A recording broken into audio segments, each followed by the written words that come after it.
Hey guys, it's a full moon in the sign of Pisces. We're going to run through a little bit of the chart and see what that means. And also Mercury went retrograde today as well in the sign of Libra, and that will remain retrograde now for about 3 weeks. And I've got the date in front of me, but anyway, we'll have a look together.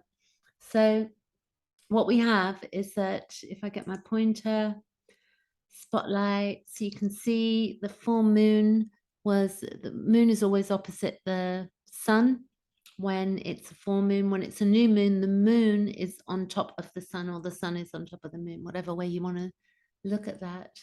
And we will also look at solar fire, and I'll show you where it fell in my chart. And I think out of my window, actually, I can see the moon. It's 12 hours ago, the moon was full, but it's going to be beautiful. So I'll do a photograph of it and post it on Facebook later. So the full moon was at 17 degrees of Pisces. So that fell on my IC, the lowest part of the chart, which, because my IC is 20 degrees Pisces.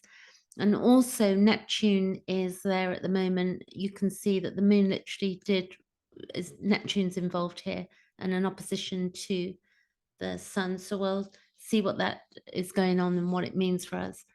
So the moon in Pisces is where we're very sensitive, and it's very perceptive of our surroundings. And it's where we can always also feel a bit of insecurity going on. So if you've been feeling a bit insecure and a bit passive today, that would be why, with a moon in Pisces. And a moon takes 2.5 days through a sign. So that's 28 days cycle. And also the full moon, if I said new moon, full moon is where we have 2 weeks forward, and then a new moon is where we have the whole month, 28 days. So it affects in different ways. And it's where we can also be passive and wait to see what happens. So we are, in a way, because we've had some big things go on, particularly in the UK in the last week. We've had quite an eventful week, and it's really interesting how things play out. And we are seeing, really, with this Pluto up here at 20, let's look at the degrees here. Pluto is currently at 26 degrees. So at 27 degrees in 245 odd years ago, so let's see, 1776. So we know it's 222, 2022 minus 1776, formation of the U.S.A. 246 years ago. Pluto is exactly where it was around that time. So 27 degrees. It's retrograde at the moment. It's going to go direct. And it'll move into Aquarius, and then it will move back into Capricorn with a couple of retrogrades. And then in 2024, it's going to be in the sign of Aquarius for 20 years.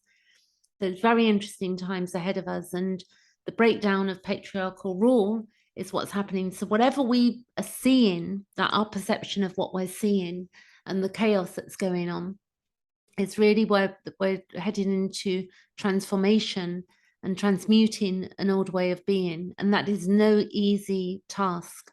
And, when we look at the CBDC coins that are wanting to be brought into society, what amuses me somewhat, my perception of this, is that what amuses me about this whole digital thing, yeah, it's great, and we all use it, and we're using computers and social media and such like, and doing business on these things. But to be solely reliant on an electrical system that could be hit by, I know this is far-fetched, but I'm sure it isn't actually, that we could be hit by a meteorite. We're having earthly things happen, where volcanic eruptions, that Uranus in Taurus as well, Earth, Taurus, the earth sign. And we've got this situation where we're so reliant that, if we think about it, if we went into power cuts, even jumping around here, my Gemini sun and moon, but if we looked that we had power cuts, let's say for 12 hours here, 12 hours there, we would not be able to go online and do any online shopping. And we would not be able to go into supermarkets and just go and get what we need, because they're unlikely, if we've got no electricity local, as an example, if it's local to us, then we're stuck. So I don't understand the whole concept of the pushing of things like chips, microchips in human beings, and relying on Wi-Fi and stuff like this, because I think it's just a bit far-fetched and taking the human out of human. So I've been using cash when I go shopping. And this does come into the full moon as well, because, you know, we've got Neptune is very into fantasy as well. So it's interesting that that Neptune is being brought into this. And when I do the aspects, I'm actually going to do it over on when we go onto solar fire. I prefer to do that. So let's look at Pisces as well. The meaning keywords. It can be disillusionment. It can be astral glamour. It can be where we're psychic, and we've got that Neptune, and this is the home. So even though, depending on your house, like for me, that fell in my 3rd house, but Pisces is the 12th house. So whatever your chart is like you might have, I'm Scorpio rising. So the moon for me fell down here, but, you know, depending on your rising sign, that moon is could be anywhere in your chart. So you want to look where it is for more definition and meaning. So again, Pisces keywords, it can be where we're the martyr, it can be about escape, hopelessness, or we're helpless. It can be innocence, there can be suffering, the wounded, and it's opposite Virgo if we take this into account, because the sun is in Virgo. And we also have crises with Virgo, you know, crisis. So this is where we can be poetic. It's to do with music, that Neptune, Pisces, moon, confusion, the dreamer. It's our dream time. It's melatonin. It can be disbelief. It can be drugs and, you know, drug addiction or any addiction. It can be guilt, and the guilt of the collective, the guilt of the individual. It can be loss, isolation. You know, the 12th house is very mysterious. If we think about it, it's what goes on behind closed doors. It's where we can feel persecuted. It can be the mystique and mediums as well. So it's very interesting. And if we look at the 12th house, before I move on to solar fire to do the aspects, the 12th house is where it's to do with our subconscious. And it's also where we go inward and dream time, which I've already said. And it can be where we sort of lost in our own world and we're suppressing our emotions. And in our suppression of what we're feeling and getting lost, it can create more problems, you know, unless we're conscious, we bring stuff up to the consciousness so that we basically begin to change things. I actually wrote something. I had a meeting, I booked a session with Murray Stein, who is a Jungian. He looks after, he's an analyst at in Zurich, you know, to do with Carl Gustav Jung. It was very interesting. I did that this week. So I'm trying to find my page, because on Facebook, after that meeting and doing some reading of speaking to Mercury Retrograde, I'm forgetting what I'm saying, speaking to Murray Stein, who's got great books, by the way. I suggest you look on Google and look up Murray Stein. So thinking about this, that once a painful event is understood, it becomes something that is in the past. Suffering, unresolved memories, past events is where something is not understood. So when we're suffering, it's because we don't understand something and it's not being integrated. But once understood, it can then be integrated. And when we're giving meaning to something, symbols, it allows for a reframe to occur. And a reframe is a different way of seeing things, which then changes our emotional state, which allows us to do something different. So going into the unconscious, sometimes we will be doing things, we will be looping things that come from childhood that are in our unconscious and we don't understand. So when we have a problem, if we got really practical and began to delve into it and look at it, you know, why is this way? You know, why do I feel this way about this? It's hard work to do it, but along with the shadow work, it can be life transforming. And if not, then, you know, we in evolutionary astrology, they would say that Pluto, you know, will transform things for us if we don't do the work anyway. So that's worth considering. So that this is the beauty of astrology, that it allows us to use it like psychology. It's a form of using, Jung used it, Carl Gustav Jung used it in his dealings with people when he was having, you know, when he wanted to understand them. So this is the depth, the 12th house, and it's where we want to get in touch with our internal issues. And with doing that, we can begin the healing process. And sometimes, you know, being alone isn't all bad. When we, you know, we can recharge when we are on our own. Some of us are more introverted than others. I'm really a talkative introvert. I love my time on my own. I can spend sections of time with people, and then I like to be on my own. So it's worth thinking about the 12th house very deeply with that. So let's go now to, I'm going to show you my chart and show you, make sure I'm on the right page. New share. Okay, so you see here, this is my chart. I'm 27 Scorpio rising, and that moon fell at 17 degrees, so it just touched into my 3rd house, which is the house of communication. Mercury, for me, we're all going to have to look at this as well. Mercury is up here in my 10th house, and that applies to me because I'm going over the way I'm doing things.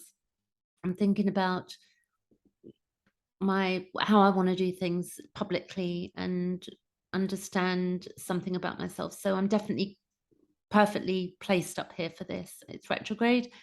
And now we're going to go over to the emanated page. And I'm going to get my marker again. So where did it fall for you? You can put a message below. If you got this far into the video, thanks for listening. You can put a message below and let me know what house that fell in for you, or your rising sign. You know, it'd be interesting to know what it is for you. So we can see Mercury retrograde up here. Sorry, Mercury retrograde is here, and it was almost going to oppose Chiron, but then it's gone retrograde and then it will go direct again. So let's go days ahead, and we know that it's stationed. So retrograde, 1, 2, 3. You can see up here the date changing. I'm just going to count to 10. 4, 5, 6, 7, 8, 9, 10, 11, 12, 13, 14, 15, 16, 17, 18, 19, 20, 21. Stations again. Okay. And then it will be opposite Neptune. And then it will go direct on the 3rd of October, 2nd, 3rd of October, depending on the time where you are, or the 4th, depending where you are as well, either a day 12 hours ahead or behind as such. And then when it goes direct, it will, and Mercury is going retrograde in Libra, then it will go forward and it will move back. So it does pop back into Virgo, so then it will be in the sign of Libra and then it goes into Scorpio, Mercury in Scorpio. So that's the end of October. And then also at that time, which is fascinating, Mars, if we look at Mars here, if we go days ahead, there you go, stations. So Mercury moves into Scorpio and Mars then goes retrograde, and Mars is going to be, it's in Gemini already, it's going to be there until March. I can't remember the exact date. So if we come back to today and we have the 10th, the 10th of September. Where does time go, hey? 10th of September 2022. And so this is a full moon. And so we know that the sun is opposing the moon. It's about opposites in the ego and our individuality, but it's out the conflicts it can bring sometimes. And then we got the sun square to Mars. So the sun is square to Mars, you can see here, but the sun is moving off, so it's separating. And we got the sun trine Uranus, which is applying. So the sun is applying there. So when it hits 18 degrees, because you can see that we've got 18 degrees there, we still got this node in contact with Uranus, the North Node. And we've got the sun trine Uranus. It's harmonious. It brings conventionality and independence. And it's got a creative dynamic and an independent creative dynamic. The sun opposing Neptune, which is applying, and when it gets to 24 degrees, so that's moving on in. And this can be where we're empathetic, but also where we're too willing to sacrifice ourselves. So we have to be very careful of that. Don't be overly, be aware that, it's okay to be, of sacrifice or help people, but not to do it to our own detriment. During that time, if you've got alcohol addiction problems, stuff like that, drug problems, stay away from them. Just try and stay away, because people can try and use those things. I used to do it in the past, 10 years without alcohol now, but to get, I was self-medicating on childhood trauma, and it makes things worse. Temporarily it may make things better, but it makes things worse. And I help women with that. I've got my own meetup group where not with alcohol and drugs, but just the whole trauma, complex PTSD issues that go on. So that's every Wednesday for ladies. And the link will be below the video if anybody wants to join that, if you are female. The sun is also trine to Pluto, and that's applying as well. You can see there, the sun, Pluto, it's in an applying. It's got 8 degrees to go. The sun moving towards Pluto, and it's harmonious, but it can also make us stubborn and secretive.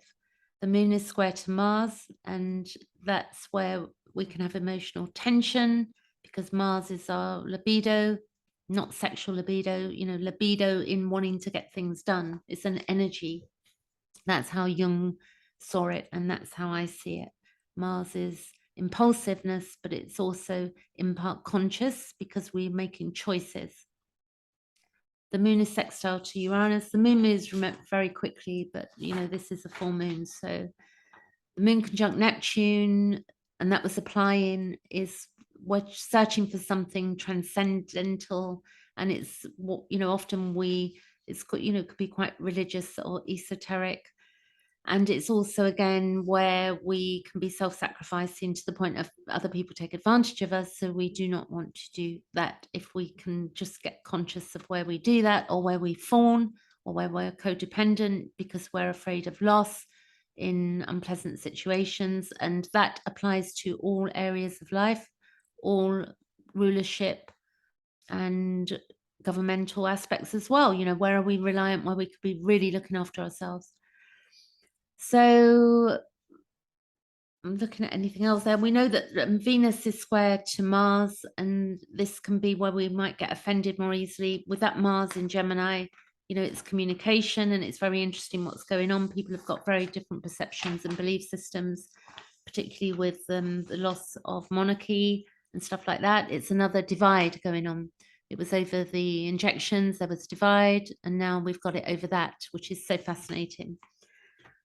And I live in London, and I'm pretty low key about what I believe. I've not really followed any of the monarchy structure. Probably when I was younger, I did with Diana, Lady Diana, but not since really then, which was a long time ago now. So we do know that we've got the Saturn square Uranus, which is the big one. We've had that last year in December. It's going to head on out at some point. But if you look at the Saturn here, you can see this, and this is going on all the way till the end of the year, basically. that meeting Saturn with Uranus. Saturn is structure, it's teacher, it can be restriction. We can probably see some of that come in. And Uranus is to do with wanting to break free of limitations. And it's Aquarian energy. And Saturn is also in part Aquarian energy, but it's also Capricorn energy. So we may want a sense of order, but also then, you know, it could be that people are in power want to create a sense of order, which is not acceptable to us. I don't know. This is what it means, though. So we can think about that. I can see clearly what I think. And it's good for us to think for ourselves rather than just following along and being a bit individuated and thinking for ourselves what we think. So there may be unpredictable behavior, and sometimes we may be too strict with ourselves or strict with other people as well. It depends how that Saturn's playing out. And if we get too rigid, you know, then we can look down on other people as well. And a lot of people have been through so much where they haven't had choices over the last, I know people in the U.S.A, friends who didn't choose not to be injected and lost jobs, same in Australia, and then other people that took it because they didn't want to lose their jobs. So we can't judge each other in these matters. You know, people have to do what they have to do, for different varying reasons, and everything is an opinion. And often I'm finding that even my own opinions are attached to emotions that have been interjected into me. So I have to question everything that I think. You know, I have this core belief system in me that, you know, I quite sink in with, and I understand it and I find it valuable. There's some good stuff, but there's also stuff there in me that I think, gosh, you know, why do I suffer that, or why do I think that way? And it's where we've been implanted with information and belief systems, and we just go along with it. You know, we think we're not good enough. We think that's Virgo, all of the Virgo stuff. I've got to be perfect and such like. And I'm sort of coming to the conclusion, I think it's easier to say that, you know, we are perfect in the space-time reality that we're in. I take pictures of flowers, like the leaves are falling off at the moment, and they're perfect. They're beautiful. And all the leaves will fall off, and then they'll all die. And then they'll come back next summer, and there'll be, you know, just new life. So can we, you know, I'm not saying we, but can we consider that maybe that we are perfection in by rights, just by existing, and that we've all got good stuff about us and not so pleasant, and there are some rogues in the world, and narcissism and, you know, power structures at play that are just not working for everybody. So the node, let's look at this North Node, and then I shall leave it there for today. That node, let me see. So that node, let's look at it because it's really interesting. I've got a North Node, Taurus, and it's at 14 degrees, okay? But that node in Taurus, what it's trying to do for all of us is, it's our destiny right now our destiny is in providing stability and security and safety for ourselves. Now we can do that regardless of what's going on. It depends on how our psyche is looking at things and our perception. We can protect ourselves and do things. If we can act as an anchor for ourselves, and then we're able to act as anchors for other people. And it's where it's about our self-worth and our value. You know, do I value myself? I am valuable. We have to have this beliefs about ourselves that we are. And also then when we're set up that we understand that about ourselves, we're able to do that for other people and remind others of their worth and value, because we all have worth and we're all valuable. That's just a fact. And we've got here that, you know, we can create our own version of abundance. We don't have to be like everybody else. Like, you know, we're different, we're individuals. So the Scorpio South Node up here, and remember that node is on, you know, we want to be liberated. That node is there for a reason, and it's squaring Saturn for a reason, because we're learning something about ourselves, and we're learning about our own self-value and our self-worth. and then we'll be able to help others with theirs. But we must help ourselves first. Then we have integrate both. Why not? So the Scorpio, and I have the North Node, the South Node in Scorpio. It's like when it's helping us leave the past behind, you know, that, and there's a deeper meaning to things, but we integrate it. We can't let things go. You know, that spiritual terminology doesn't quite really help at the end of the day. When people say let go, it's like, you know, we have to integrate, and we have to regulate ourselves and understand something. It doesn't just happen at flick of a light switch. And then as we, you know, again, safety, security, creating that for us, and we can do it. Scary times in a way based on our perception, but we can get organized and create something that's really good and solid, and without all of the Neptunian glamour, you know, but have faith as well that we can do that. Neptune, you know, that moon, it's beautiful. Okay, I'm leaving it there. I'll catch you later, and check out my ladies group if you're a lady, and book a session with me if you want to know more about your own chart. Thanks for watching.